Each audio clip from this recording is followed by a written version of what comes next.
Congreso de la República. Escuchamos al presidente del Legislativo. Como lo ha señalado el presidente de la Comisión de Constitución, ya hemos venido conversando para que la próxima semana la Comisión continúe con otros temas como el financiamiento privado, sobre todo de los partidos políticos. Probablemente vuelvan a discutir, no lo sé, el voto preferencial, a fin que el miércoles podamos sesionar. La idea es sesionar martes y miércoles, porque el jueves, como todos bien saben, es día feriado, así que en esos días esperemos el miércoles poder avanzar más en estas reformas que se necesitan.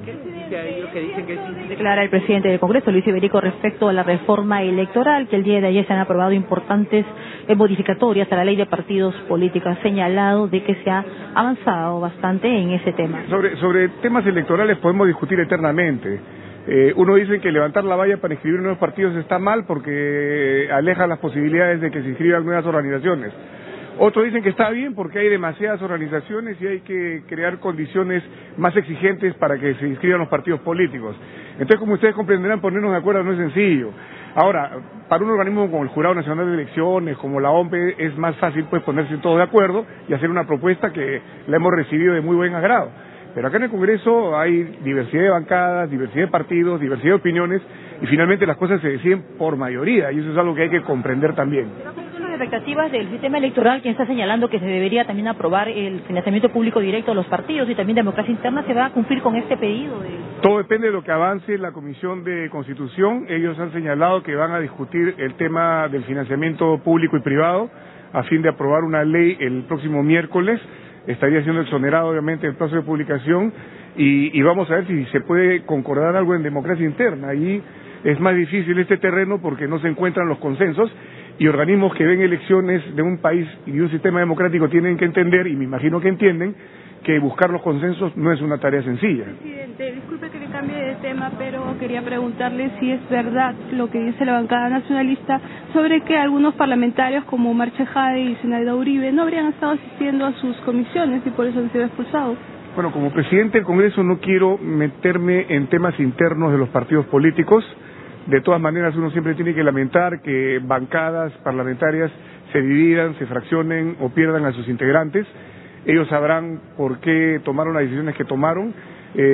Zenaida y Omar sabrán por qué tomaron ciertas distancias en ciertos temas, pero esos son asuntos internos del Partido Nacionalista. En todo caso, es lamentable que esto siga ocurriendo en el Parlamento Nacional. El fraccionamiento no es bueno. Parte de Julio Rosas, en el caso de... En este caso ha sido por un tema ideológico y de creencias religiosas que tenemos que respetar. Las declaraciones en el tema del matrimonio del mismo sexo no ha sido bien recibida por Julio Rosas y ha tomado una decisión, me parece a mí, de conciencia que tenemos que respetar. ¿Qué le parecieron las declaraciones de Keiko Fujimori? Bueno, muy interesante. Esperemos que reflejen una profunda voluntad de rectificación, de autocrítica del partido fujimorista, que es un partido que tiene congresistas, es la primera minoría que en el Congreso de la República, y que, como lo señalan las encuestas, genera muchas expectativas electorales. Pero todo esto hay que seguirlo mirando y ver que en los hechos estas cosas se vayan reflejando. ¿Hay un viraje debido ya a expectativas electorales que habría cambiado? Tenía un doble discurso. Como usted comprenderá, yo preferiría, como presidente del Congreso y aquí en el Parlamento, no hacer ese tipo de análisis ni de comentarios. De repente ya cuando estemos en la carrera electoral, en la cancha electoral, ahí conversaremos al respecto. ¿El lote 192 cuándo se vería? El Congreso lo puede ver en cualquier momento. Ya la Comisión de Energía y Minas ha aprobado insistir. Uno percibe que esa es la intencionalidad.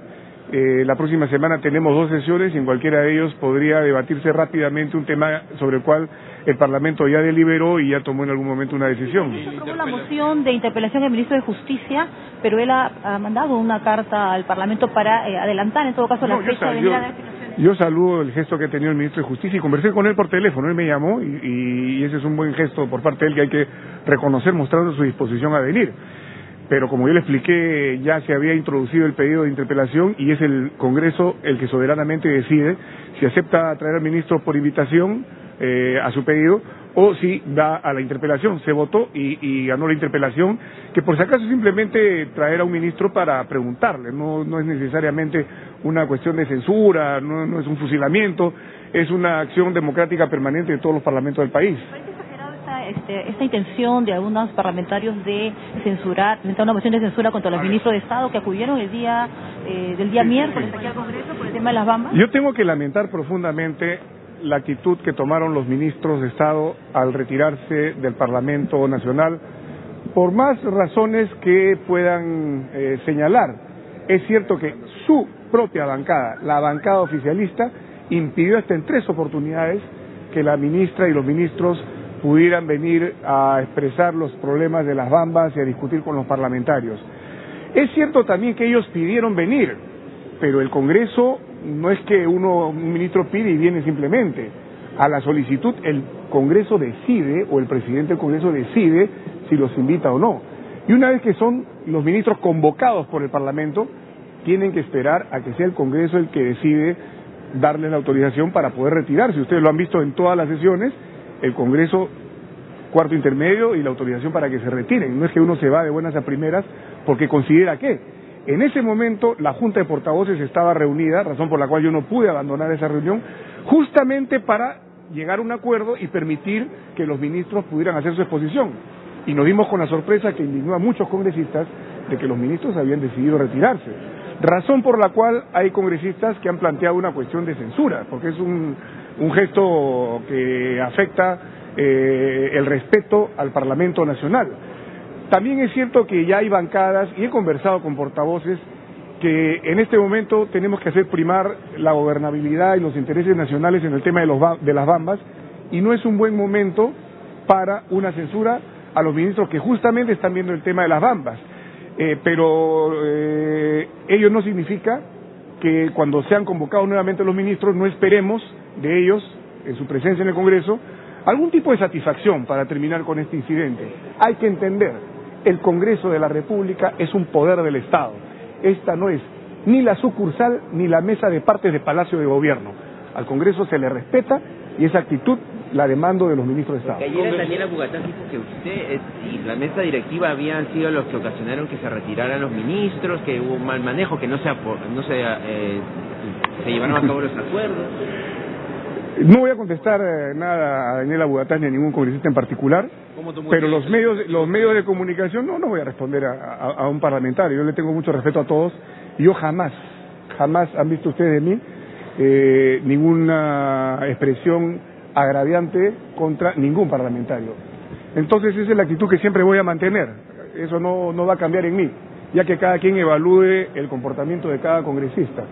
Pero lo que tiene que quedar muy claro es que los que ocasionaron el alboroto, inaceptable por cierto, no son los grupos en general, todas las bancadas políticas de oposición, sino más bien la bancada oficialista. Y existe la televisión, existen los videos, existen las fotos, existen los audios, y todo demuestra que los que no dejaban hablar a los ministros no eran ni Solidaridad, ni Perú Posible, ni el Fujimorismo, ni Concertación, ni el PPC-APP.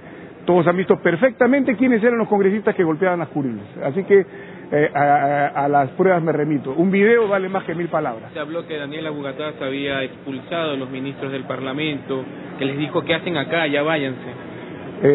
Tengo información que no voy a comentar, me la guardo y la dejo ahí porque no quiero echarle más leña al fuego. Pero evidentemente, al final, los ministros son los responsables de la actitud que tomaron. Pero no lo niega, no lo niega, presidente. Me reservo esos temas porque creo yo que hay que buscar tranquilizar los ánimos en el Parlamento Nacional. Y si bien hemos tenido mucha paciencia con estas actitudes que se repiten, con muchos colegas de otras bancadas hemos conversado que esta paciencia pues va a tener un límite, ¿no? Recordemos que hay un reglamento y espero no llegar a eso, sino más bien conversando y dialogando, poder llegar a tranquilizar las aguas y saber que en el Congreso obviamente no siempre vamos a estar todos de acuerdo, vamos a tener debates muy ásperos, pero no significa eso que cualquier bancada pueda interferir, pueda interrumpir, pueda sabotear el normal desenvolvimiento del debate parlamentario, por más áspero que este pueda llegar a ser. Muchas gracias. Han sido declaraciones del presidente del Congreso, Luis Iberico, quien ha señalado que, entre otros temas de coyuntura que ha comentado, ha indicado también que se va a continuar con el tema de la reforma electoral, que la próxima semana, el martes y el miércoles, habrán plenos especiales, tomando en cuenta que el fin de semana, el jueves es feriado y el viernes tampoco no habrá actividades en el Parlamento, para continuar con esta reforma de la ley de partidos políticos. Retornamos con ustedes a estudios. Muchas gracias, Marilena. Vamos a estar entonces al tanto de lo que ocurre en el Congreso y en efecto martes y miércoles van a hacer plenos, ¿no? De manera especial porque el jueves es feriado. Vamos a continuar con las conversaciones.